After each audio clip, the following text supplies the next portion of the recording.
start off with this one. Super fine attire at the MFI. Yeah, okay, so this was actually taken not long ago, must be a couple of months ago. I was in Manchester Met's Fashion Institute. The outfit, it wasn't massively planned. We weren't doing anything, we were just dicking about that day.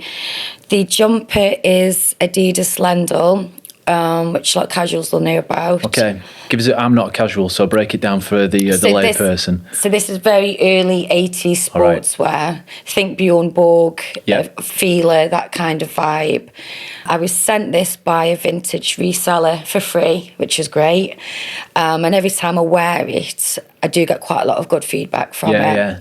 Looks Pringly to me. Looks like kind of like light knit, golfy kind of. Yeah. Who is Lendl? Is that a famous? It's a sportsman. Okay. So yes, it's like very early 80s, and it's got that very distinctive diamond print. It's a range for Adidas. All right. You don't actually see it that much, which is why I like it even better. It's all about the rarity. It is. And under that, what have we got? Under that, we've got a Fila polar neck, which was sent from 80s Casual Classics. That's not a vintage one. That's one of the revival brands that they've done. Yeah. So it's a nice, clean polo. What are we talking, like a nine? I remember having Fila polo necks just to keep me warm in the early 90s. So my mum would just bought them from whatever. So it's that era, is it? It's a replica of that era. Okay. I have got some vintage Fila ones, but 80s Casual Classics, bringing back a lot of doing like heritage revival, Lois, Fila. So these aren't actual original ones, but they're based on original designs. Nice. It's a classic design. They also sent the Patrick trainers, which I'm wearing, which actually do match very well with the jumper. Patrick are also another old label that they've you don't see many of them about these days, do you? Was it a tennis brand, Patrick? They did football as well. Okay. Sponsored a few football teams. I looked for years on eBay to find a Patrick Cagoule, and I couldn't find it. It's a turquoise one. Okay. I've now been sent loads of them by Patrick because they're relaunching them. So I've got the anoraks, which are great. They're really cool. And then wearing it with just about a £3 Primark skirt I've had for about 10 years. Checks? Is it a check skirt? That's a check skirt. It's Primark, yeah. Check's a thing for you, right? It's not necessarily a thing. I just like what looks right with the outfit. Okay. This is just vintage Burberry, an old one. Very nice indeed. And the place that you are, MFI, I mean, I don't know much about that, but it's part of Manchester University, yes, it is it?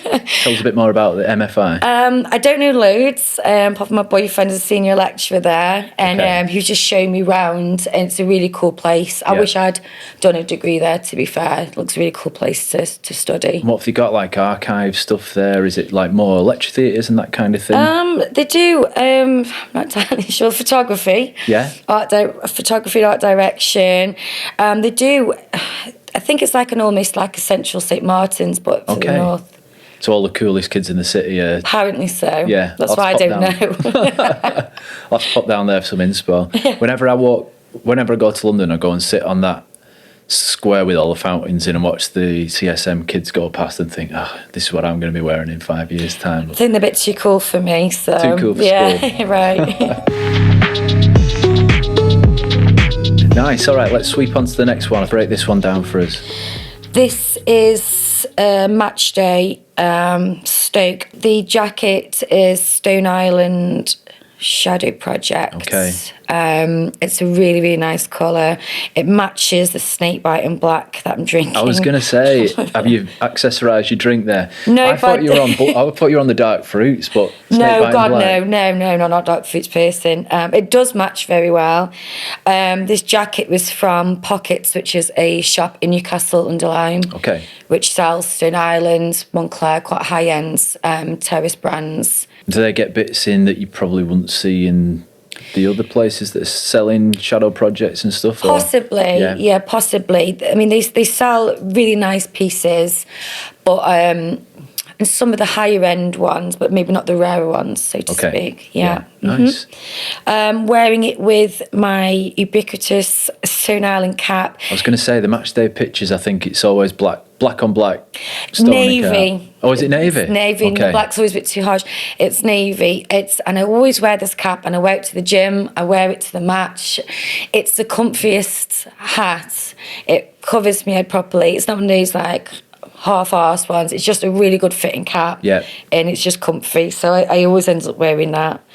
And that's just teamed with another vintage Burberry check shirt, an old CP jumper, and Primark leggings. Nice, the high-low again. Yeah, very yeah. nice. And tell us a bit about match day attire, because obviously you're at the football there. Is that the kind of thing you wear to every match? Is it always full rig out, or do you ever not put as much effort in as other times? That wasn't much effort, to be fair. No, it's people do dress up. They do dress up for it. I mean, depends on the weather. I mean, the Stoke ground is the coldest place in the world. It's a grim place. I've come home many times before because I'm just too cold, and that's been wrapped up and stuff.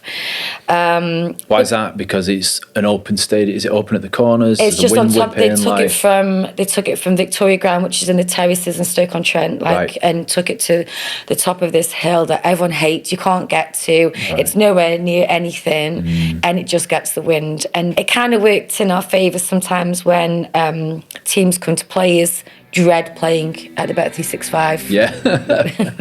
Proper fortress. Yeah.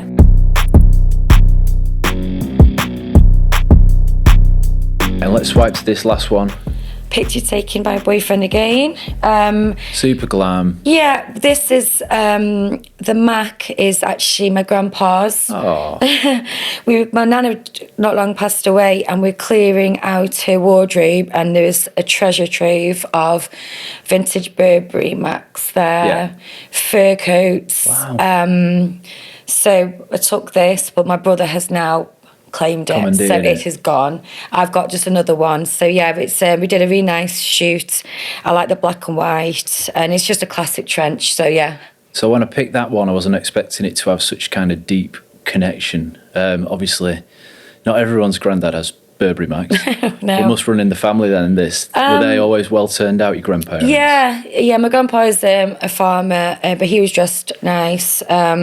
He set up a pottery company in Stoke-on-Trent with my nana's family. My nana was always turned up very well, but she had all the fur coats. But we've got Russian, Jewish, Scouse background, so fur was inevitable. Okay, nice. But I think it's just, you just look smart, especially on family occasions. You do dress up, don't slouch about. So he played golf a lot. And a lot of casual influences can come from golf and other sporting activities. Smartness, we'll talk about a bit more of that later on. Yeah. Fascinating. That's nice to hear. Nice one for doing that. No worries. My mind is